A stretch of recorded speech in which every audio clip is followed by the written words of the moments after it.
नमस्कार दोस्तों। तो एक बार फिर से आप लोगों के लिए लेकर के आ चुके हैं द स्मार्ट विजन क्लासेस के माध्यम से आप लोगों के लिए एनसीईआरटी का अगला चैप्टर जो कि है व्यापार, राजा और तीर्थयात्री। एनसीईआरटी जो कि अभी हम लोग पढ़ रहे हैं, इससे आपके जितने भी एग्ज़ाम होते हैं सारे एग्ज़ाम में बहुत ही महत्वपूर्ण है, सारे एग्ज़ाम के लिए, क्योंकि एनसीईआरटी से आपको हर जगह से क्वेश्चन पूछे जाते हैं। एनसीईआरटी एक ऐसा आपका बन चुका है कि यहाँ से रिलेटेड क्वेश्चन आपके हर एग्जाम में आ रहे हैं।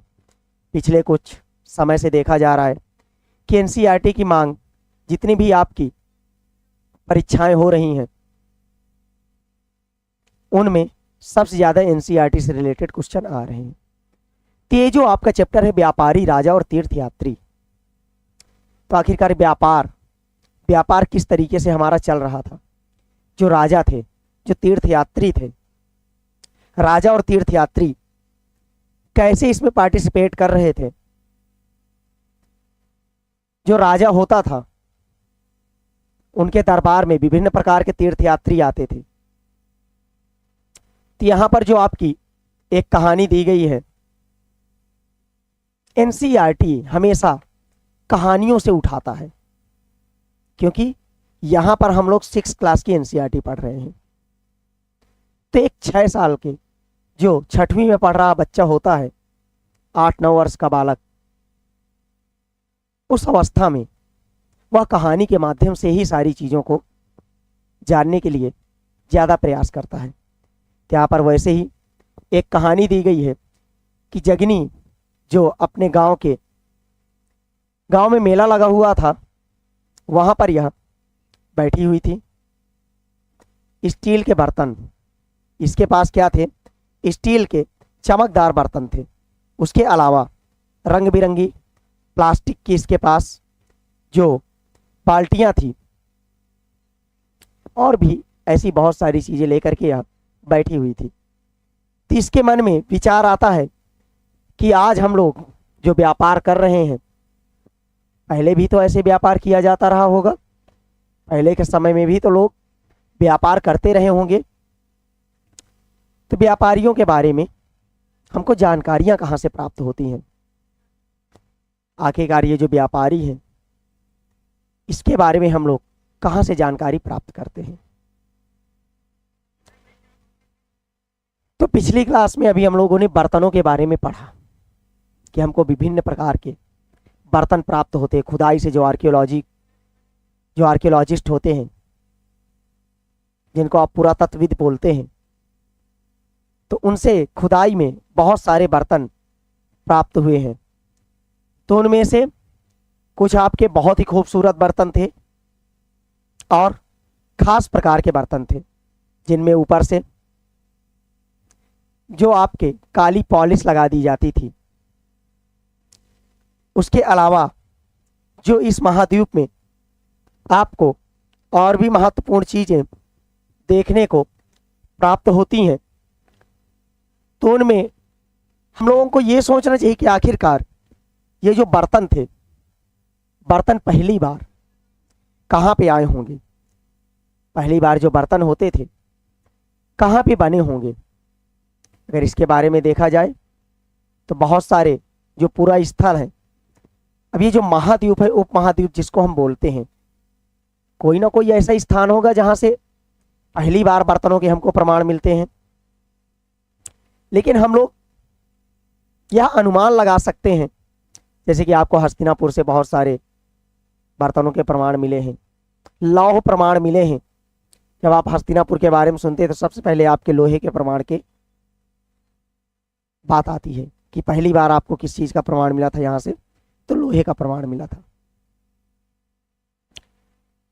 फिर हम लोग ये अनुमान लगाते हैं कि प्रायः ये जो बर्तन होते थे एक जगह पर बनते रहे होंगे, उसके अलावा प्रत्येक स्थान पर एक जगह से दूसरी जगह इसको बेचा जाता रहा होगा। उसके अलावा दक्षिण भारत में, कर्नाटक में आप जानते हैं कि सोना बहुत अधिक मात्रा में प्राप्त होता है। तो दक्षिण भारत से सोना हो गया, मसाले हो गए, केरल से आपके मसाले हो गए, खास तौर पर काली मिर्च, यहाँ पर अधिकतर क्या प्राप्त होता है, तो आपको काली मिर्च ज़्यादा प्राप्त होता है। तो कैसे आपको यहाँ से मसाले प्राप्त होते हैं, तो आप लोगों को ज्ञात होगा, काली मिर्च हो गए, गरम मसाले हो गए, यहाँ से प्राप्त होते थे। और बहुत सारे कीमती पत्थर भी यहाँ से प्राप्त हुए हैं। काली मिर्च की रोमन साम्राज्य में इतनी ज़्यादा मांग थी कि इसको काला सोना नाम से बुलाया जाता था। तो काली मिर्च को क्या बोला जाता था मित्रों, काले सोने के रूप में इसको बोला जाता था। और ये जो काला सोना शब्द आया है, इसके बारे में आप लोगों से बहुत बार क्वेश्चन पूछा गया है कि काला सोना रोम साम्राज्य में किसको बोला जाता था। तो किसको बोला जाता था, आपके जो काली मिर्च होती थी उसको काला सोना बोलते थे। किसको बोला जाता था, काली मिर्च को काला सोना बोला जाता था। उसके अलावा अगर हम लोग देखते हैं तो और क्या चीजें हैं, व्यापारी ये जो सामान होते थे, सामानों को समुद्री जहाज़ों से, सड़कों के माध्यम से ये कहाँ पर, रोम में पहुँचाते थे। अब रोम जाने का रास्ता कौन सा था, तो अगर हम लोग देखते हैं रोम जाने का रास्ता, तो जिसको आप उत्तरापथ बोलते हैं, जो कि आपके कांधार हो गया, अफगानिस्तान से होते हुए रोम साम्राज्य तक जाता था। दक्षिण भारत में बहुत सारी जगहों पर ऐसे रोमन सिक्के मिले हैं, सिक्कों के प्रमाण मिलते हैं, जिससे हम यह अंदाजा लगा सकते हैं कि रोम साम्राज्य के साथ भारत के व्यापार होता था, भारत का बहुत अच्छा व्यापार होता था।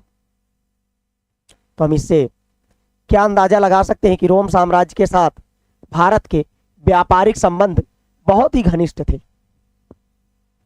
उसके अलावा अगर हम लोग आगे देखते हैं तो जो आपके व्यापार होते थे, व्यापार से जुड़ी कुछ आपकी कहानियां प्राप्त होती हैं। उसमें से अगर हम लोग देखें, व्यापारी बहुत सारे समुद्री रास्तों के माध्यम से एक स्थान से दूसरे स्थान जाते रहे होंगे, क्योंकि आपके जो समुद्री रास्ते हैं, पहले तो अगर इसके बारे में देखा जाए तो पहले जो हमारा व्यापार होता था, तो व्यापार प्रायः जो हम लोग करते थे तो थल मार्ग से करते थे, जमीन के रास्ते से, जो आपके सड़कों के माध्यम से व्यापार होता था। लेकिन फिर जब हम लोग टाइम पीरियड देखते हैं तो धीरे धीरे जब आगे बढ़ते हैं तो पता चलता है उस समय पर आपका रोम साम्राज्य और पुर्तगाल बहुत ज़्यादा समृद्ध थे। तो इनका जो व्यापार होता था थल मार्ग से होता था, लेकिन बाद में फिर अरब के लोगों ने, जो कुस्तुनतुनिया है, मध्य मार्ग में पड़ता था, तो कुस्तुनतुनिया पर उन्होंने अधिकार कर लिया। और जैसे ही कुस्तुनतुनिया पर उन्होंने अधिकार किया तो आवागमन इस पार से उस पार का बंद कर दिया गया। तो अब रोम साम्राज्य तक किसी भी प्रकार का कुछ सामान पहुंच नहीं पाता था। तो जब रोम साम्राज्य तक सामान नहीं पहुंच पाता था तो इन लोगों ने समुद्री रास्तों की खोज की। बहुत सारे समुद्री रास्ते इन लोगों ने खोजे। हम लोग उन्हीं में से एक जानते हैं कि वास्को डी गामा ने 1498 में 1498 में समुद्री रास्ते की खोज की थी। उसके अलावा अगर देखा जाए तो व्यापारी इनमें से कुछ क्या करते थे, समुद्र के किनारे निकल जाते, जैसे कि समुद्र में यात्रा कर रहे हैं, और जब किनारे निकल जाते थे कुछ अरब सागर और बंगाल की खाड़ी पार करके, वहां से रास्ता इन लोगों ने खोज निकाला था। जो नाविक होते थे वो मानसूनी हवा का फायदा उठा करके अपनी यात्रा को जल्दी पूरा कर लेते थे। अब हवा के माध्यम से इनकी नाव काफ़ी तेज चल सकती थी, तो इस कारण से जो मानसूनी हवा होती थी उसका फ़ायदा उठा करके ये लोग अपनी यात्रा जल्दी पूरी कर लेते थे। वे अफ्रीका, या ये लोग यात्रा कहाँ से करते थे तो अफ्रीका या तो अरब के पूर्वी तट से इस महाद्वीप के कहाँ पर जाते थे, पश्चिमी तट तक पहुंचना चाहते थे। अब अरब के पूर्वी तट से ये भारत के पश्चिमी तट तक पहुंचना चाहते थे। तो लोग क्या करें, दक्षिणी पश्चिमी मानसून के साथ चलना पसंद करते थे, क्योंकि जब मानसून चलता था तो मानसून के साथ इनकी जो नाव की रफ्तार होती थी वह बढ़ जाती थी। इनके लिए जो ये लंबी यात्राएं करते थे तो इनको बहुत ही अच्छे जहाज़ों का निर्माण भी करना पड़ता रहा होगा, जो मजबूत जहाज़ों का निर्माण भी किया जाता रहा था। तो अब यात्रा करने के लिए अच्छे जहाज़ों की आवश्यकता पड़ती थी और मजबूत जहाज़ों का निर्माण किया जाता था। और अब हम लोग देखते हैं कि जो समुद्र तट से लगे हुए हमारे राज्य थे, जिनको हम कोस्टल एरिया बोलते हैं, जो हमारा समुद्र तटीय मैदान होता है उसको हम क्या नाम से बोलते हैं, तो कोस्टल एरिया भी बोला जाता है। समुद्र तट से लगे हुए जो आपके राज्य थे, तो समुद्र तट से हमारा दक्षिण भारत बहुत ज़्यादा लगा हुआ है। कौन सा, तो आपका दक्षिण भारत बहुत अधिक लगा हुआ है। इनमें से बहुत से आपके पहाड़ हैं, पठार हैं और नदियों के मैदान आपको मिलते हैं। नदियां आपकी, जो नदियों के मैदानी इलाके हम लोग देखते हैं उसमें कावेरी नदी का जो मैदान है वह सबसे ज़्यादा उपजाऊ माना जाता है। कौन सा, आपका कावेरी नदी का जो मैदान है। और जो आपका मैदानी इलाके हैं तथा तटीय इलाके हैं, जितने भी आपके मैदानी इलाके और तटीय इलाके थे, वहाँ पर जो सरदार होते थे और जो राजा होते थे उनके पास बहुत ज़्यादा संपत्ति थी। धीरे धीरे उनके पास बहुत ज़्यादा संपत्ति इकट्ठा हो गई थी। उसके अलावा अगर हम लोग देखते हैं तो हमको जो संगम कविताएं मिलती हैं, संगमकालीन जो ग्रंथ मिलते हैं उसमें उपस्थित जो कविताएं मिलती हैं, उससे हमको यहाँ के व्यापार के बारे में जानकारियाँ प्राप्त होती हैं कि यहाँ पर कितना विकसित व्यापार आपका था। उसके अलावा एक तमिल शब्द मिलता है जिनका अर्थ क्या होता है, तीन मुखिया। इसका प्रयोग प्रायः किस चीज़ में किया गया है, तो तीन शासक के परिवारों के, मतलब एक ही परिवार में तीन शासक थे। एक ही परिवार में प्रायः कई सारे शासक हुआ करते थे। तो जैसा कि देख पा रहे हैं आप सभी लोग जुड़ रहे हैं, तो ज़्यादा से ज़्यादा लोगों को जोड़ने का प्रयास करिए। सभी लोग जुड़ते जाइए ताकि हम लोग यह महत्वपूर्ण क्लास को और भी अच्छे से इसको डिस्कस कर सकें। तो और भी ज़्यादा लोगों को आप लोग शेयर करिए, ज़्यादा से ज़्यादा लोगों के पास शेयर करने का प्रयास करिए ताकि और भी लोग जुड़ सकें। हम लोग यहाँ पर जो आप लोगों ने तमिल शब्द का नाम सुना था उसका अर्थ क्या होता था, तीन मुखिया, कि एक ही परिवार में कई सारे मुखिया रहते थे। तीन मुखिया का प्रयोग किया गया था। तो उसमें अगर देखा जाए तो जो आपका मुनवेदार है, तीन मुखिया किसको बोला जाता है, तो आप यहाँ पर देख सकते हैं मुनवेदार। यह शब्द आप लोगों का महत्वपूर्ण है। क्या होता है, मुनवेदार। मुनवेदार मीन्स क्या होता है, तीन मुखिया। जो हमारा तीन मुखिया होता है उसको हम मुनवेदार नाम से जानते हैं। उसके अलावा इसका अर्थ क्या होता है कि एक ही परिवार के आपके जो शासक होते थे, कई सारे शासक होते थे, जिनमें से आपके सामने दिए गए हैं चोल हो गए, चेर हो गए तथा पांड्य। कौन कौन से आपके, चोल, चेर तथा पांड्य। ये लगभग आपके जो दक्षिण भारत में आप देखते हैं तो 2300 वर्ष पहले बहुत ज़्यादा शक्तिशाली माने जाते थे। चोलों के बारे में बताया जाता है कि चोल साम्राज्य में इतनी उपजाऊ भूमि थी कि जितने में एक हाथी बैठ जाता था उतने में 4 परिवार पूरे वर्ष तक भोजन कर सकते थे। तो इससे आप लोग अंदाजा लगा सकते हैं कि यहाँ पर जो खेती थी कितनी अच्छी और कितनी ज़्यादा उपजाऊ थी। तो आपके कावेरी नदी के आसपास का क्षेत्र था जहाँ पर चोल, चेर और पांड्य साम्राज्य रहा करते थे। ये जो 3 मुखिया थे, जो तीनों मुखिया थे, अपने 2-2 सत्ता केंद्र थे कि अलग अलग जगहों पर सत्ता स्थापित कर रखे थे। इनमें से एक तो तटीय क्षेत्र में रहता था और दूसरा अंदरूनी हिस्से में था। तटीय क्षेत्र और दूसरा अंदरूनी हिस्से में। उसके अलावा इस तरह के जो 6 केंद्र थे उसमें से 2 तो बहुत ही महत्वपूर्ण थे। अब जो 6 केंद्र थे 2 बहुत महत्वपूर्ण, उसमें से एक आपका है कावेरी पट्टनम और दूसरा अगर आप देखते हैं मदुरै।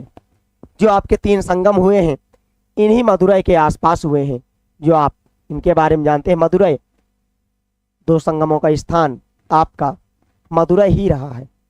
और यह किनकी राजधानी थी? तो आपके पांड्य शासक थे, पांड्य शासकों की राजधानी थी। किनकी राजधानी थी? तो आपके पांड्य शासकों की यह राजधानी थी। उसके अलावा अगर देखा जाए तो ये जो मुखिया लोगों से नियमित कर के बजाय उपहारों की मांग किया करते थे। ये लोग लोगों से नियमित कर नहीं लेते थे, उनसे लेते क्या थे? उपहार के रूप में कुछ चीज़ों की मांग करते थे। कभी कभी क्या करते थे कि ये सैनिक अभियानों पर भी निकल पड़ते थे। अब एक राज्य से दूसरे राज्य को जीतने के लिए भी कभी कभी ये लोग निकल पड़ते थे और आसपास के इलाकों से ये लोग शुल्क वसूल करते थे। जब सैनिक अभियान के लिए निकलेंगे तो शुल्क भी वसूलते थे आसपास के जितने भी क्षेत्र होते थे। उसके अलावा इनमें से जो वो लोग धन प्राप्त करते थे उसको कुछ अपने पास रख लेते थे, बाकी जो इनके समर्थक होते थे उनको भी लोग दे देते थे। कुछ रिश्तेदार होते थे, समर्थक होते थे, सिपाही रखते थे, सिपाहियों को दे देते थे, कवि रखते थे। अब इनकी प्रशंसा के लिए बहुत सारे कवि भी इनके दरबार में होते थे, उनको भी ये लोग दे देते थे। अनेक जो संगम कवि हुए हैं इनमें जो मौजूद मुखिया होते थे उनकी प्रशंसा में कविताएं भी उन्होंने लिखा है, जो कि उन्हें संगम कवि जो होते थे उनको वो लोग क्या करते थे? बहुत सारे सोने जवाहरात, हाथी घोड़े भी दिया करते थे। हाथी घोड़े जवाहरात भी बहुत सारे इनको दिया करते थे। उसके अलावा अगर देखा जाए तो इनको कपड़े भी दिया करते थे, सुंदर सुंदर कपड़े, ये सारी चीजें इनको दिया करते थे। आगे इसमें देखते हैं कि आगे और क्या महत्वपूर्ण चीजें हैं।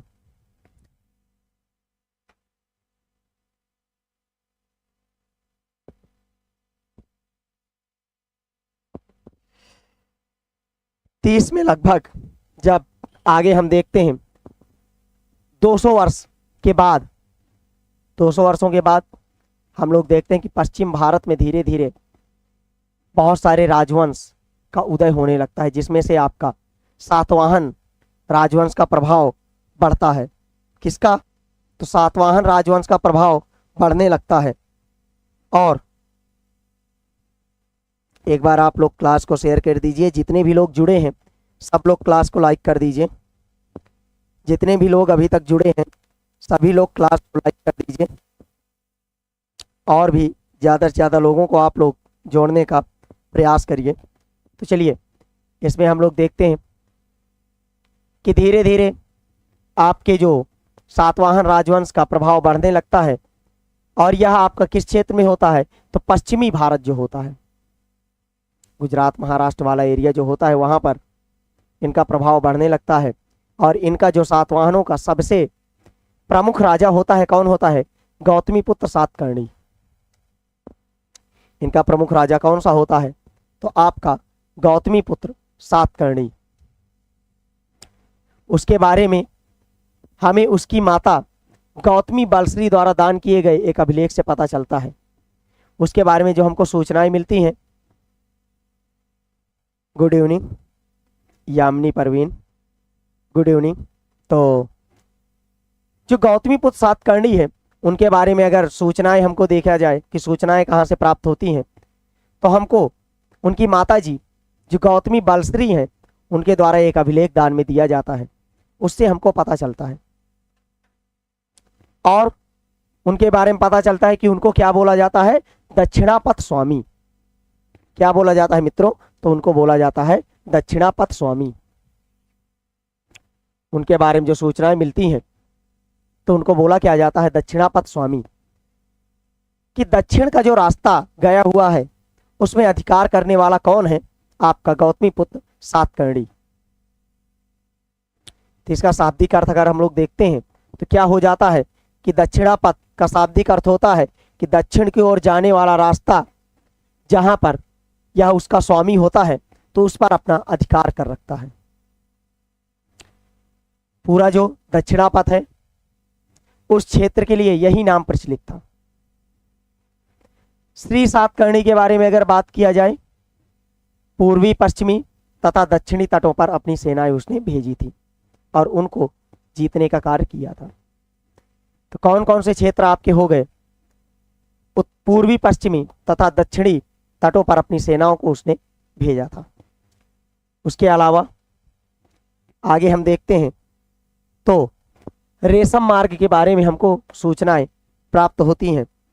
आपके जो रेशम मार्ग हमको दिखाई देते हैं तो रेशम मार्ग के बारे में जानकारी प्राप्त होती है।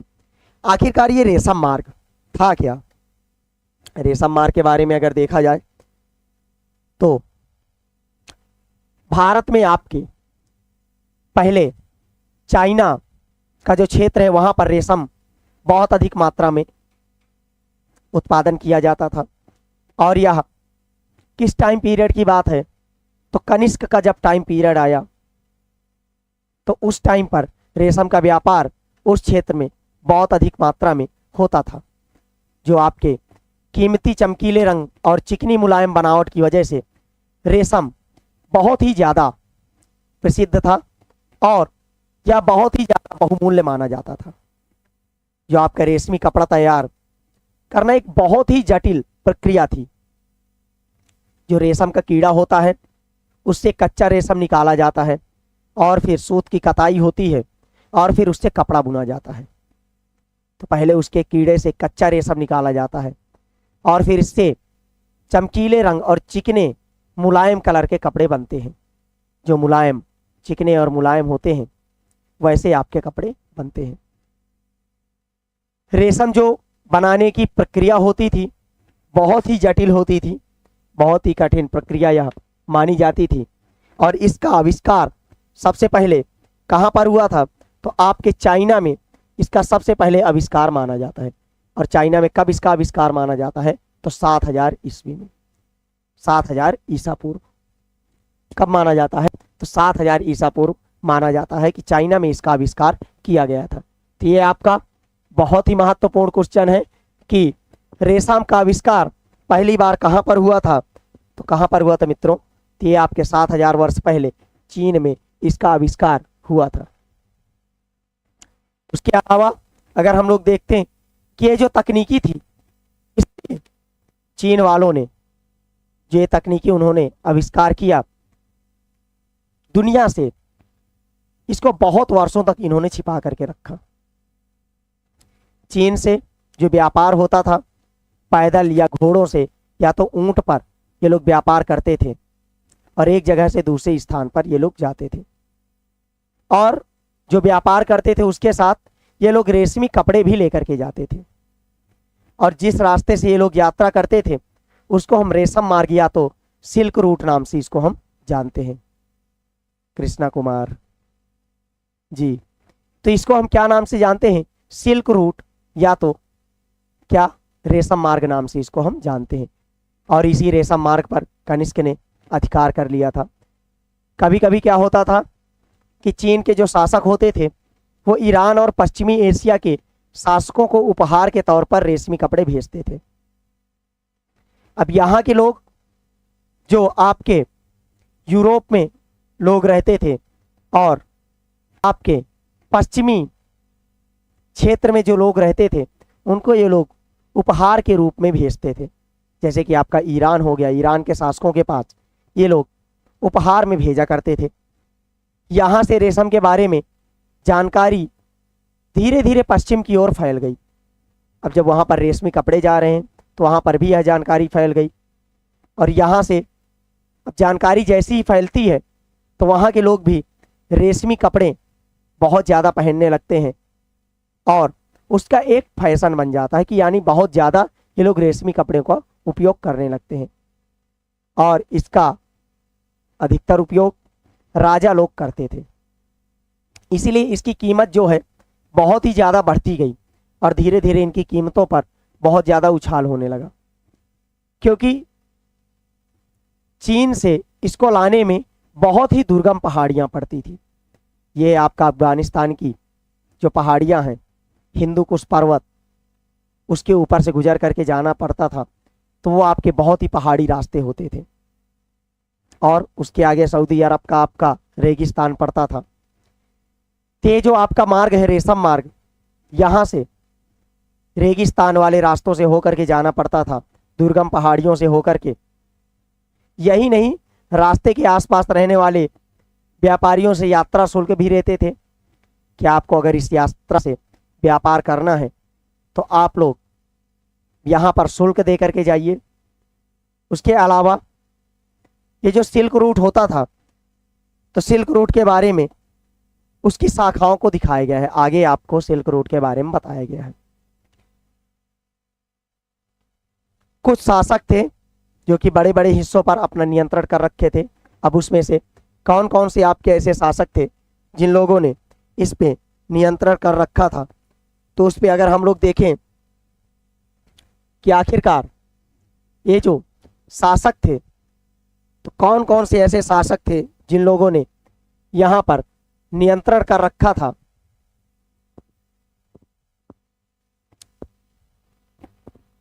और जो ये लोग नियंत्रण कर रखे थे उससे इनको बहुत सारे जो रास्ते पर यात्रा करके जाते थे लोग, उनसे इनको कर भी मिलता था, टैक्स मिलता था। और क्या होता था मित्रों, तो उसके अलावा अगर देखा जाए तो ये लोग व्यापारियों से तोहफा लेते थे और उसके बदले में उनको यात्रा करने का अधिकार देते थे, शुल्क देते थे। और उसके बाद जो राजा होते थे अपने क्षेत्र में उनकी सुरक्षा के लिए उनको बाहरी आक्रमणकारियों से, लुटेरों से बचाने का कार्य किया करते थे। सिल्क रूट पर नियंत्रण रखने वाले सबसे प्रसिद्ध शासक जो थे, कुषाण राजवंश के कनिष्क, अभी हमने आपको बताया कि कनिष्क थे। और करीब 200 साल पहले, जब 2000 वर्ष पहले हम लोग देखते हैं, तो मध्य एशिया तथा पश्चिमोत्तर भारत में इनका शासनकाल था। कुषाणों का शासनकाल कहाँ पर था, तो आपका मध्य एशिया और पश्चिमोत्तर भारत में इनका शासनकाल था। सत्यम मिश्रा, वेलकम सत्यम मिश्रा। तो इन क्षेत्रों में इनका विस्तार था। उसके अलावा अगर देखा जाए तो जो आपके पेशावर और मथुरा, इनके जो मुख्य शक्तिशाली केंद्र थे, कुषाणों के बारे में अगर देखते हैं तो हमको मथुरा से बहुत सारे गौतम बुद्ध की मूर्तियां प्राप्त हुई हैं। तो मथुरा से प्राप्त मूर्तियां कुषाण कालीन मूर्तियां बताई जाती है। जो हमारे कब की मूर्तियां प्राप्त हुई हैं, कुषाण कालीन मूर्तियां हैं। पेशावर और मथुरा, पेशावर आपका पश्चिमी भारत की इनकी राजधानी थी और पूर्वी भारत की राजधानी इनकी क्या थी, आपकी मथुरा। तो ये जो पेशावर है, पेशावर आधुनिक पाकिस्तान में पड़ता है। और एक आपका उत्तरापथ जो था, तो पेशावर से कहां तक, आपका कोलकाता तक, कोलकाता तक ये आपका उत्तरापथ मार्ग था। उत्तरापथ मार्ग था। और पेशावर कहाँ पड़ता है आपका, तो पाकिस्तान में पड़ता है। कहाँ पर पड़ता है, तो पाकिस्तान में पेशावर पड़ता है। पेशावर कहाँ आपको देखने को मिलता है, तो आपका पाकिस्तान में पेशावर को आप लोग जानते हैं। उसके अलावा तक्षशिला इनके राज्य का एक बहुत ही अभिन्न हिस्सा था। तक्षशिला के बारे में अगर बात किया जाए तो तक्षशिला भी आपका पाकिस्तान में, वर्तमान पाकिस्तान में मिलता है। तक्षशिला विश्वविद्यालय के बारे में आपको पता होगा कि वहीं पर आपके जो चाणक्य थे, जिनको आप विष्णुगुप्त नाम से जानते हैं, वहीं पे वो पढ़ाते थे, टीचर का काम करते थे।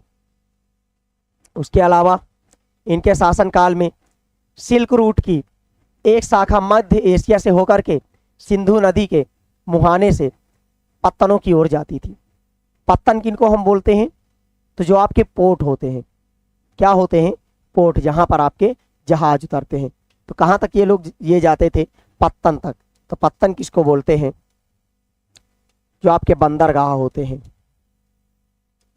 क्या होते हैं, बंदरगाह। तो बंदरगाहों को क्या बोला जाता है, पत्तन बोला जाता है। उसके अलावा अगर देखा जाए तो फिर यहाँ जहाज़ों द्वारा जो आपके पश्चिमी क्षेत्र तक सिंधु नदी के मुहाने तक पहुँचते थे, तो यहाँ से ये लोग जहाज़ों के द्वारा पश्चिम की ओर सामान पहुँचाया करते थे। समुद्री मार्ग से भी ये लोग सामान को पहुँचाने का कार्य किया करते थे। तो उसके अलावा कहाँ पर पहुँचाते थे, तो रेशम को पश्चिम की ओर रोमन साम्राज्य तक पहुँचाने का कार्य किया करते थे। और यहाँ पर जो सबसे पहले सोने के सिक्के जारी करने वाले शासक थे, तो कौन से थे, तो कुषाण। अगर आप कुषाणों को देखते हैं तो सबसे पहले सोने का सिक्का जारी करने वाला कैडफिसेस,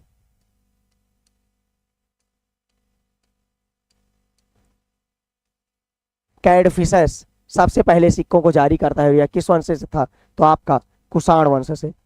किस वंश से था, तो कुषाण वंश से संबंधित था। और अगर आपसे पूछ लिया जाए कि सबसे अधिक शुद्ध सोने के सिक्के किसने जारी किया था, तो उसमें भी आपके आ जाएंगे कुषाण राजवंश। और अगर बोला जाए आपसे कि सबसे अधिक सोने के सिक्के कौन जारी किया था, तो उसमें आपका फिर आ जाएगा गुप्त राजवंश शासक। सबसे अधिक सोने के सिक्के किन्होंने जारी किया था, तो गुप्त शासकों ने सबसे अधिक सोने के सिक्के जारी किए थे। उसके बाद जो सिल्क रूट पर यात्रा करने वाले व्यापारी होते थे, इन लोगों से इनके बहुत सारे संबंध स्थापित हो चुके थे और उनसे ये लोग बहुत सारे कर के रूप में जो वस्तुएं होती थी उनको प्राप्त कर लेते थे। अब इसी माध्यम से यहाँ पर इन लोगों ने बौद्ध धर्म का प्रचार प्रसार भी करना प्रारंभ कर दिया। अब जो आप लोग जानते हैं कि इनके बारे में, जब अब आप लोगों को पता होगा कि कुषाण राजवंश का प्रसिद्ध शासक आप कनिष्क को मानते हैं। कनिष्क इस राजवंश का बहुत ही प्रतापी शासक था। और कनिष्क के बारे में अगर देखा जाए तो कनिष्क बौद्धावलंबी था। कौन था, तो बुद्ध को मानने वाला था। कौन से धर्म को मानता था, तो आपके बौद्ध धर्म को मानता था। कनिष्क किस धर्म को मानने वाला था, तो बौद्ध धर्म को मानने वाला था। और करीब अगर आप लोग देखते हैं तो 1900 वर्ष पहले उसने एक बौद्ध परिषद का गठन किया था। और इसी के टाइम पर कुंडलवन में चतुर्थ बौद्ध संगीति होती है। कनिष्क के टाइम पीरियड में कहाँ पर, कुंडलवन। कुंडलवन, और कुंडलवन कहाँ पर, आपके जो कश्मीर है, कश्मीर के कुंडलवन में एक संगीति का आयोजक किया जाता है बौद्ध परिषद का, जहां पर जो बौद्ध धर्म है दो भागों में डिवाइड हो जाता है। जो आप जानते हैं हीनयान और महायान शाखा में डिवाइड हो जाता है। तो जो आपकी चतुर्थ बौद्ध संगीति हुई है, तो इसमें कुंडलवन में हुई थी, कश्मीर के कुंडलवन में। और यहीं पर यह डिवाइड हो जाती है दो भागों में, जिसको आप हीनयान और महायान शाखा के रूप में जानते हैं। और इनके दरबार में एक बहुत ही महत्वपूर्ण बौद्ध भिक्षु रहते थे, जो कि आपके, अब ये जो सभा हुई थी, सभा के अध्यक्ष कौन थे? तो अश्वघोष सभा के अध्यक्ष थे। कौन? अश्वघोष। अश्वघोष। और इन्होंने एक रचना की है जिसको आप बुद्ध चरित नाम से जानते हैं। क्या नाम से? बुद्ध चरित। अश्वघोष की रचना के बारे में हम लोग जानते हैं तो कौन सी किताब की रचना किया इन्होंने? तो बुद्ध चरित की रचना इन्होंने किया है। और ये कनिष्क के दरबार में ही रहते थे। उसके अलावा अश्वघोष तथा अन्य बौद्ध विद्वानों ने अब यहां से संस्कृत में लिखना प्रारंभ कर दिया था। अभी तक यहां पर किसमें लिखा जाता था? पाली भाषा में। पाली है, ब्राह्मी है, खरोष्टी है, इन भाषाओं का प्रयोग किया जाता था, लेकिन अब संस्कृत लैंग्वेज का प्रयोग किया जाने लगा। इस समय बौद्ध धर्म की एक नई शाखा का विकास हुआ। हमने आपसे बताया कि कुंडलवन में जो ये बौद्ध संगीति हुई थी तो दो भागों में विभाजित हो चुका था, हीनयान और महायान। तो एक नई शाखा का आयोजन हुआ। कौन सी शाखा थी? तो आपकी महायान शाखा का विकास हुआ। इसकी दो मुख्य विशेषताएं थी। आप लोगों से क्वेश्चन पूछे जाते हैं कि किस बौद्ध संगीति में कहां पर आयोजन किया गया था, जिसमें आपकी जो बौद्ध धर्म है दो शाखाओं में बंटवारा हुआ, हीनयान और महायान के रूप में। तो अगर हम लोग देखते हैं या कौन सी आपकी बौद्ध संगीति थी, तो चतुर्थ बौद्ध संगीति में हुआ था। इसके बारे में सांची के एक स्तूप की एक मूर्ति का चित्र मिलता है। आगे हम लोग देखते हैं कि इसकी दो मुख्य विशेषताएं थी। पहले, मूर्तियों में बुद्ध की उपस्थिति। जो महायान शाखा थी वहां पर मूर्तियां नहीं बनाई जाती थी, लेकिन हीनयान शाखा में आपके मूर्तियां बनाई जाती थी और कुछ संकेतों के माध्यम से दर्शाया जाता था। मिसाल के तौर पर उनके निर्वाण प्राप्ति की जो मूर्ति है उसको पीपल के पेड़ के नीचे किसमें बनाया गया है? तो आपके पीपल के पेड़ के मूर्ति द्वारा दर्शाया जाता था। पर अब बुद्ध की प्रतिमाएं बनाई जाने लगी। इनमें से अधिकांश मथुरा में तो कुछ तक्षशिला में बनाई जाती थी। अधिकांश मूर्तियां कहां पर बनाई जाती थी? तो आपके मथुरा में या तो तक्षशिला में इनकी मूर्तियां बनाई जाती थी। आगे अगर इसी में देखा जाए तो आप ये सांची की एक मूर्ति देख सकते हैं।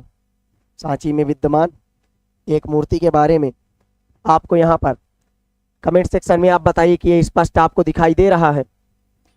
एक बार आप लोग कमेंट सेक्शन में बताइए कि ये जो आपके सामने मूर्ति दिखाई गई है ते आपके स्पष्ट दिखाई दे रही है। तो इसमें अगर हम लोग देखते हैं तो ये आपके इधर मूर्ति दिखाई दे रही है।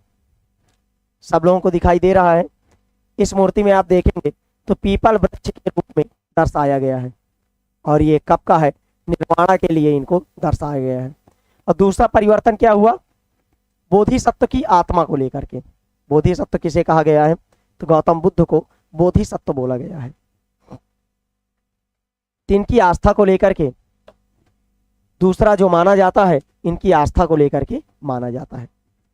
जो ज्ञान प्राप्ति के बाद एकांतवास करते हैं, ध्यान की साधना कर सकते थे, लेकिन ऐसा करने के बजाय वो लोग क्या करने लगे कि अब वो लोग शिक्षा देने में मदद करने के लिए सांसारिक परिवेश में ही रहना ठीक समझने लगे। पहले ज्ञान प्राप्ति जब हो जाता था तो उसके बाद ये लोग साधना के लिए निकल जाते थे और एकांत में रहने लगते थे, लेकिन अब यहाँ पर ये लोग शिक्षा दीक्षा देने लगे और उसमें मदद करने लगे, लेकिन जो सांसारिक परिवेश में ही रहना ठीक समझने लगे। अब ये लोग संसार में ही जो लोगों के बीच में रहना ये लोग प्रारंभ कर दिए। धीरे धीरे बोधिसत्व की पूजा भी होने लगी, मूर्ति बनने लगी तो मूर्ति के रूप में पूजा भी ये लोग करने लगे और पूरे मध्य एशिया, चीन के बाद कोरिया, जापान तक भी फैल गया। तो कहाँ कहाँ तक बौद्ध धर्म फैल गया? तो आप अगर जानते हैं, जापान हो गया, कोरिया हो गया, चीन हो गया और पूरे मध्य एशिया में यह फैला हुआ था। 3 क्षेत्रों में आपका बौद्ध धर्म पूरी तरीके से फैला हुआ था। और अगर इसके बारे में हम लोग देखते हैं तो जो भक्ति की शुरुआत हुई है, इनमें से कुछ जो गुफाएं होती थी राजा रानियों के लिए बनवाई जाती थी। अगर हम गुफाओं के बारे में बात करें, अब इनमें से जो कुछ गुफाएं होती थी तो रानियों के आदेश पर बनाई गई, तो कुछ व्यापारियों तथा कृषकों के आदेश पर ये गुफाएं आपकी बनाई गई। उसके अलावा इनमें से ज़्यादातर जो गुफाएं होती थी पश्चिमी घाट के दर्रों के पास बनाई गई थी। कहाँ पर आपके? तो पश्चिमी घाट के दर्रों के पास। तो यहाँ से आपके क्वेश्चन आते हैं कि जो गुफाएं हैं, बौद्ध धर्म की जो गुफाएं हैं कहाँ पर मिलती हैं? तो आपके पश्चिमी घाट में ज़्यादातर मिलती हैं। दक्कन के जो शहर थे, तटों के समृद्ध बंदरगाह थे और इनको जोड़ने वाली जो सड़कें थी इन्हीं दर्रों से होकर के गुजरती थी, इसीलिए इस क्षेत्र में इसका विकास अधिक मात्रा में हुआ। ऐसा लगता है कि यात्रा करने वाले जो व्यापारी होते थे इन गुफाओं वाले मठों में विश्राम किया करते थे। जो गुफाएं बनाई जाती थी, विहार बनाए जाते थे, तो यहाँ पर ये लोग रुक करके विश्राम किया करते थे। बौद्ध धर्म के बारे में अगर देखते हैं तो दक्षिण पूर्व की ओर श्रीलंका हो गया, थाईलैंड हो गया, इंडोनेशिया हो गया, दक्षिणी पूर्व एशिया हो गया और भी यहाँ के बहुत सारे भागों में यह फैला हुआ था। उसके बाद ये आपकी कुछ बौद्ध मूर्तियां हैं मथुरा में बनी हुई और तक्षशिला में बनी हुई बौद्ध मूर्तियां हैं। इसमें अगर आप लोग देखते हैं तो ये आपकी मथुरा में निर्मित मूर्ति है। कौन सी? ये मथुरा में निर्मित हुई मूर्ति है और ये आपकी कहाँ पर है? तो तक्षशिला में। अगर आप देखते हैं तो ये कहाँ पर? तो तक्षशिला में।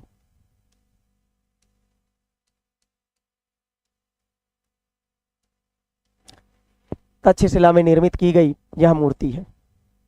उसके बाद अगर आगे हम लोग देखते हैं तो धीरे धीरे थेरवाद नामक बौद्ध धर्म का भी आरंभिक रूप इन क्षेत्रों में बहुत ज़्यादा प्रचलित हुआ। यहाँ पर आप लोगों को कार्ले की गुफा दिख रही होगी, ये आपकी महाराष्ट्र में है। कार्ले की गुफा कहाँ पर है? तो आपको ज्ञात होगा क्या गुफा आपकी कहाँ है? तो महाराष्ट्र में यह गुफा पाई जाती है। आप लोग देख पा रहे होंगे कि इस गुफा में जब यात्रा करते थे लोग, 3 गुफाओं में रुकते थे और थेरवाद नामक बौद्ध धर्म का आरंभिक रूप से इन क्षेत्रों में कहीं ना कहीं प्रचलित था। व्यापारी तथा जो तीर्थयात्री होते थे इन क्षेत्रों से जब यात्राएं करते थे तो इन जगहों पर रुकते रहे होंगे। उसके अलावा अगर तीर्थयात्रियों के बारे में चर्चा की जाए तो तीर्थयात्री कौन होते हैं? जो कि प्रेयर के लिए एक स्थान से दूसरे स्थान तक जाते हैं, उनको हम क्या बोलते हैं? तीर्थयात्री बोलते हैं। अगर तीर्थयात्रियों में बात किया जाए तो बौद्ध तीर्थयात्रियों में आप लोगों को फाहियान इत्सिंग जो आपके चाइना से आए थे, विभिन्न प्रकार के तीर्थयात्री मिल जाते हैं। इसी तरह भारत की यात्रा के लिए भी बहुत सारे चीनी आए थे, जिनमें आपका फाहियान कब आता है? आपका 415 ईस्वी में चला जाता है, 399 ईस्वी में आता है। ये कब आता है? तो 399 ईस्वी में यह भारत आता है फाहियान। और यात्रा करके किसके टाइम पीरियड में आता है? तो गुप्त शासक चंद्रगुप्त जो आपका होता है, जिसको आप चंद्रगुप्त विक्रमादित्य नाम से भी जानते हैं, चंद्रगुप्त सेकंड नाम से भी जानते हैं, तो उसके टाइम पीरियड पर यह आता है। यह करीब 1600 साल पहले आया था, जिसको आप स्वयं त्यांग 1400 साल पहले भारत पर आया था, जिसको आप होयनसांग नाम से भी जानते हैं। यह भारत में बहुत टाइम तक रहा और नालंदा विश्वविद्यालय में या किसके टाइम पीरियड में आया था? तो हर्षवर्धन के टाइम पीरियड में आया था होयनसांग। और सीयूकी नामक इसने पुस्तक की रचना की थी। तो होयनसांग ने किसकी पुस्तक, कौन सी पुस्तक की रचना? सीयूकी। शिव की नामक पुस्तक जानते हैं, जिसकी रचना किसने किया था? तो आपके ह्वेनसांग ने किया था। ह्वेनसांग 1400 वर्ष पहले आया था और भारत में यह आपके नालंदा विश्वविद्यालय में पहले शिक्षा अध्ययन किया, उसके बाद से वहीं पर टीचर का रूप भी निभाया था और टीचर के रूप में भी इसने कार्य किया था। और उसके बाद इत्सिंग भी भारत आया था और इन्होंने गौतम बुद्ध से जुड़ी हुई जगहों को, प्रसिद्ध मठों को देखने के लिए भारत आए थे। कि गौतम बुद्ध, क्योंकि वहां पर बौद्ध धर्म तेजी से फैल रहा था, तो गौतम बुद्ध से जुड़ी हुई चीजों को देखने के लिए यहाँ भारत में आए थे। इनमें से प्रत्येक दो तीर्थयात्री हैं, उन लोगों ने बहुत सारी यात्रा वृत्तांत लिखे हैं और अपनी अपनी यात्राओं का विवरण उन्होंने किया है। इन्होंने अपनी यात्रा के दौरान आई हुई मुश्किलों के बारे में भी लिखा है, जो मुश्किलें इनको प्राप्त हुई हैं।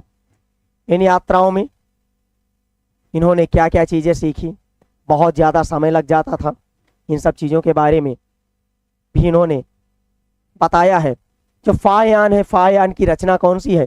फायान की जो यात्रा वृत्तांत है उसको क्या कहते हैं? आप लोग कमेंट सेक्शन में बताइए कि फायान ने जो पुस्तक लिखा है कौन सी पुस्तक है?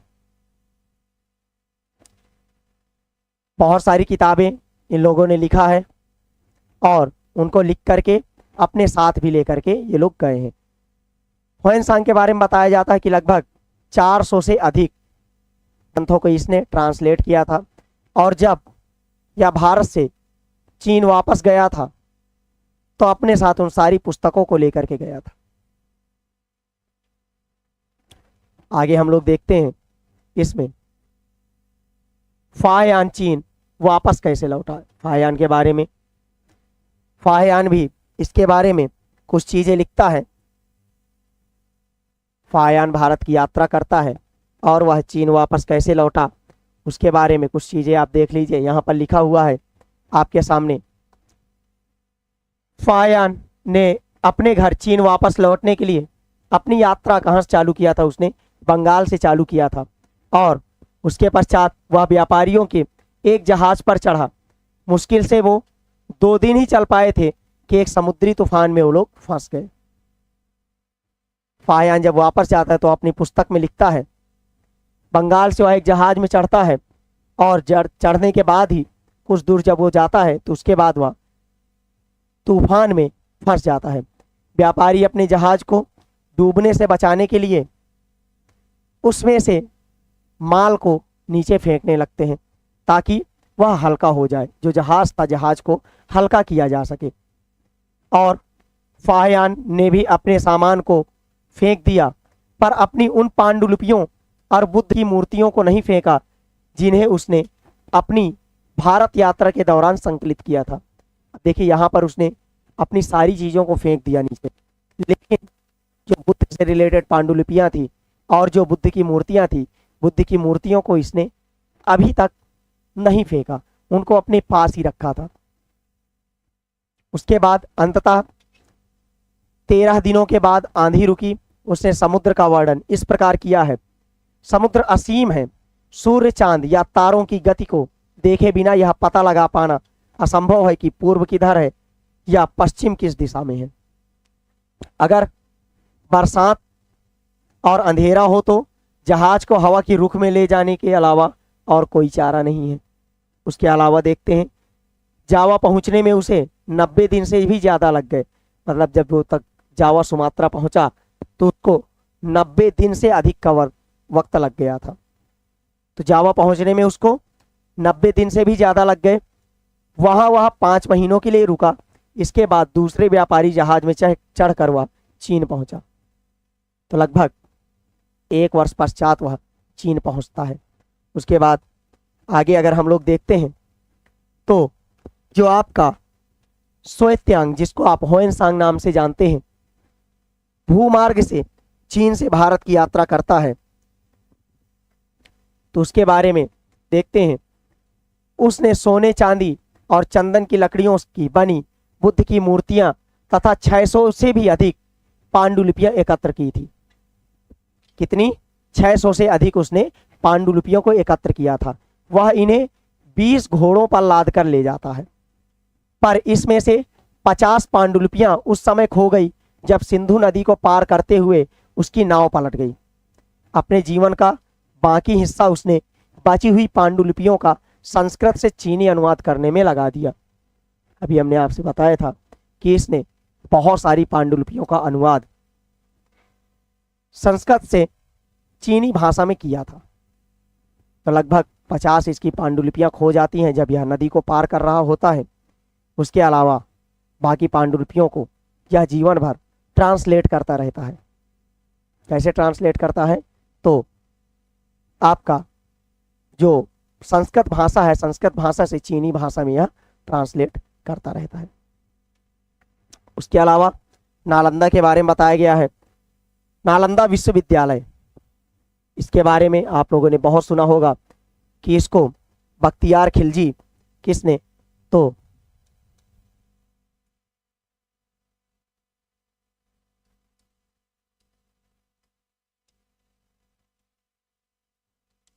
बख्तियार खिलजी ने इसको नष्ट कर दिया था।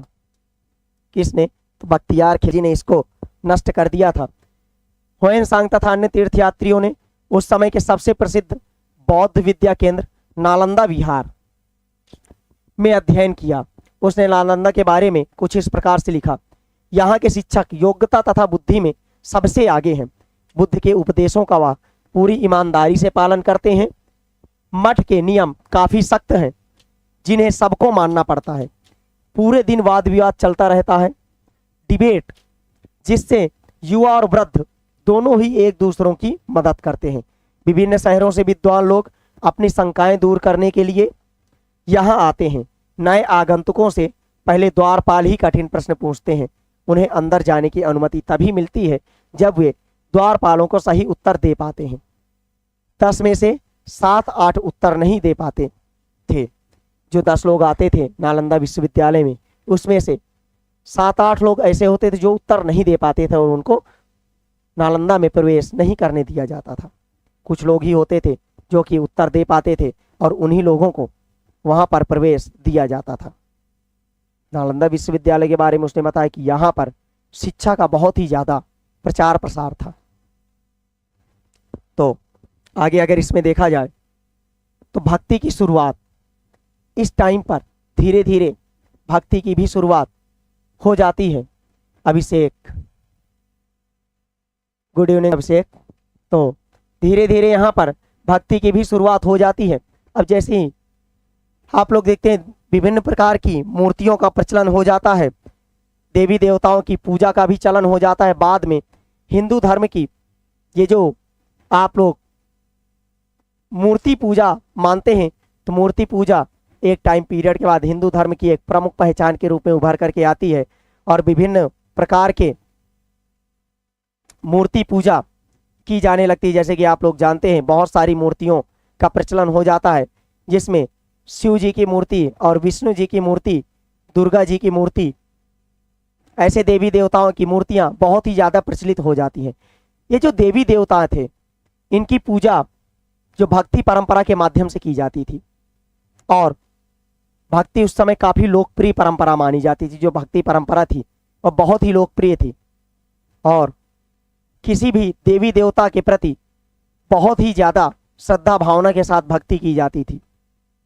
भक्ति का पथ सबके लिए खुला था। वहाँ पर हर एक समुदाय के लोग जा सकते थे, चाहे वह गरीब हो, अमीर हो, चाहे वो जिस जाति से बिलोंग करता हो, सब लोग भक्ति कर सकते थे। उसके अलावा वहाँ पर किसी भी प्रकार से मतभेद नहीं किया जाता था, कोई भी डिस्क्रिमिनेशन नहीं किया जाता था। भक्ति मार्ग की चर्चा हिंदुओं के पवित्र ग्रंथ भगवत गीता में की गई है। भक्ति मार्ग में किस तरीके से किया जाता है, भक्ति गीता, भगवत गीता, महाभारत, जो आप लोग देखते हैं महाभारत में भगवत गीता का वर्णन किया गया है। जो आप महाभारत पढ़ते हैं उसी का एक हिस्सा है। तो आप लोग कमेंट सेक्शन में बताइए कि महाभारत का यह कौन सा पर्व है जिसमें भगवत गीता पाया जाता है, किस पर्व में भगवत गीता के बारे में बताया गया है। इनमें से इसमें अगर हम लोग देखते हैं तो भगवान कृष्ण ने अपने भक्त और मित्र अर्जुन को सभी धर्मों को छोड़ करके उनकी शरण में आने का उपदेश देने लगते हैं। उसके अलावा अगर हम लोग देखते हैं, क्योंकि जो केवल कृष्ण ही अर्जुन को सारी बुराइयों से मुक्ति दिला सकते थे, उसके अलावा पूजा का यह रूप धीरे धीरे देश के विभिन्न भागों में फैलने लगा। यहाँ पर वराह के रूप में विष्णु की एक मूर्ति दी गई है और ये आपके एरण से प्राप्त हुई है। एरण आपका एक प्राचीन स्थल के रूप में जाना जाता है। तो ये मूर्ति आपकी वराह की मूर्ति है। आप लोग देख पा रहे होंगे किसकी मूर्ति है, तो वराह की मूर्ति है। इसका वर्णन आप लोगों को एरण से प्राप्त हुई है। यह मूर्ति कहाँ से प्राप्त हुई है, तो एरण से यह मूर्ति प्राप्त हुई है। अब जो भक्ति मार्ग को अपनाने वाले लोग थे, आडंबर के साथ पूजा पाठ करने के बजाय ईश्वर के प्रति लगन और व्यक्तिगत पूजा को बढ़ावा देने लगे कि अब हम लोग ये आडंबर के साथ पूजा पाठ नहीं करेंगे और व्यक्तिगत पूजा को ये लोग बढ़ावा देने लगे। भक्ति मार्ग अपनाने वाले लोगों का यह मानना था कि अगर अपने आराध्य देवी देवता की पूजा सच्चे मन से की जाए तो आप उसी रूप में दर्शन देते हैं, जिस रूप में आप पूजा करेंगे उसी रूप में वह दर्शन देते हैं। उसके अलावा अगर देखते हैं, जिसमें भक्ति उसे देखना चाहता है, इसलिए आराध्य देवी या देवता मानव के रूप में भी हो सकते हैं या फिर सिंह, पेड़ या फिर अन्य किसी रूप में भी, जैसे विचार हो। और जैसे जैसे इन विचार को समाज द्वारा स्वीकृति मिलती गई, कलाकार देवी देवताओं की एक से बढ़कर के एक खूबसूरत मूर्तियां तैयार करने लगे। अब धीरे धीरे जिसका सब लोग स्वयं के विचार से पूजा पाठ करने लगे, सब लोग जैसे जिसको मान्यता मिलती गई, ये लोग मूर्तियों का भी निर्माण धीरे धीरे करने लगे और विभिन्न प्रकार की मूर्तियां बनने लगी। और जो भक्ति मार्ग था, तो भक्ति मार्ग आखिरकार भक्ति होता क्या है, उस पे अगर हम लोग देखें तो भक्ति भज शब्द से बना हुआ है। किस चीज से बना हुआ है, तो भक्ति आपका भज शब्द से बना हुआ है, जिसका अर्थ होता है विभाजित करना या हिस्सेदारी। क्या होता है इसका अर्थ? विभाजित करना या हिस्सेदारी इसका अर्थ होता है। उसके अलावा भगवान और भक्त के बीच में पारस्परिक एक संबंध होता है, बहुत ही मजबूत इसको संबंध बोलते हैं। भक्ति भागवत या भगवान के प्रति झुकाव होता है। भक्ति क्या होता है? भगवान के प्रति जो आपका झुकाव होता है वही भक्ति होता है। भागवत का अर्थ यह होता है कि जो अपने ऐश्वर्य तथा सुख को भक्तों के साथ बांटता है। क्या करता है? ऐश्वर्य तथा सुख को भक्तों के साथ बांटता है। यानी भक्त या भागवत अपने देवी देवता के भक्त का हिस्सेदार होता है। तो जो भक्ति करता है उसको भगवान विभिन्न प्रकार के जो दुख होते हैं उनको हर लेते हैं और उसको सारे प्रकार के सुख देते हैं। यहाँ पर एक भक्त द्वारा उनके लिए लिखी गई कविता है, इसको आप लोग देख सकते हैं।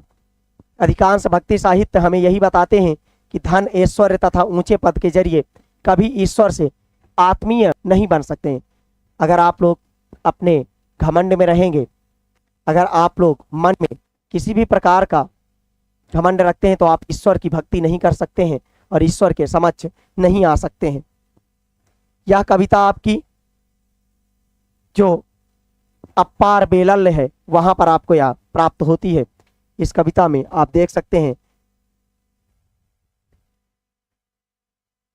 इसमें आपके दिया गया है कि नष्ट होते अंगों वाला कुष्ठ रोगी ब्राह्मणों की नजर में निचली जाति का व्यक्ति, कूड़ा करकट बटोर कर अपनी जीविका चलाने वाला इंसान, अगर ये लोग भी गंगा को अपनी जटाओं में छिपा लेने वाले शिव का दास बन जाएं तो मैं उनकी आराधना करूंगा, क्योंकि वे मेरे ईश्वर के समान है।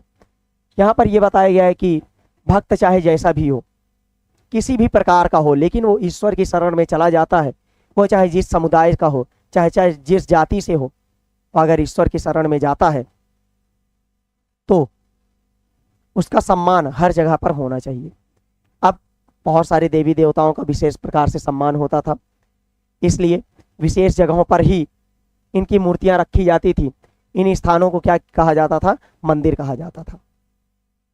भक्ति परंपरा में चित्रकला हो गया, शिल्पकला हो गया, स्थापत्य कला हो गया, इसके माध्यम से आगे इसको बढ़ाया गया। उसके अलावा अभिव्यक्ति की प्रेरणा भी मिलती है। उसके बाद आप लोग देखते हैं हिंदू। अच्छा, हिंदू शब्द निकला कहाँ से? इसके बारे में अगर चर्चा की जाए तो हिंदू शब्द इंडिया शब्द की तरह ही सिंधु तथा इंडस से निकला है। हिंदू कहाँ से निकला है? तो इंडिया शब्द की तरह ही आपका सिंधु से निकला है या तो इंडस से। यह शब्द अरबों तथा ईरानियों द्वारा उन लोगों के लिए उपयोग किया जाता था जो सिंधु नदी के पूर्व में रहते थे। यही शब्द उनके धार्मिक विश्वास या सांस्कृतिक परंपराओं के लिए भी प्रयुक्त होता था। अब जो लोग बोलते हैं हिंदू धर्म, हिंदू कहाँ से निकला? तो हिंदू शब्द आपका इंडस नदी से निकला। अब ये इंडस नदी कैसे? इंडस के जो पूर्वी क्षेत्र में रहते हैं वहाँ पर कौन लोग रहते हैं? हिंदू लोग रहते हैं। ये किसकी मान्यताएं थी? तो आपके ईरानी जो लोग थे उनकी मान्यताएं थी। उसके अलावा ये चैप्टर आपका यहीं पर समाप्त होता है और हम लोग अगला जो चैप्टर है आपका, अगला अध्याय आपका नए साम्राज्य और राज्य, इनके बारे में जो आपकी मंडे की क्लास रहेगी। कल आपका संडे है तो कल आप लोगों की क्लास नहीं चलेगी, तो आपकी जो सोमवार की क्लास रहेगी जिसमें आपका नए साम्राज्य और राज्य, इनके बारे में हम लोग अध्ययन करेंगे। जो आपके नए साम्राज्य और राज्य होंगे तो आप लोग ज़्यादा से ज़्यादा लोगों को जोड़ने का प्रयास किया करिए और मिलते हैं आप लोगों से मंडे की क्लास में एक नए चैप्टर के साथ, नए साम्राज्य और नए राज्य। तो आज के लिए इतना ही, धन्यवाद।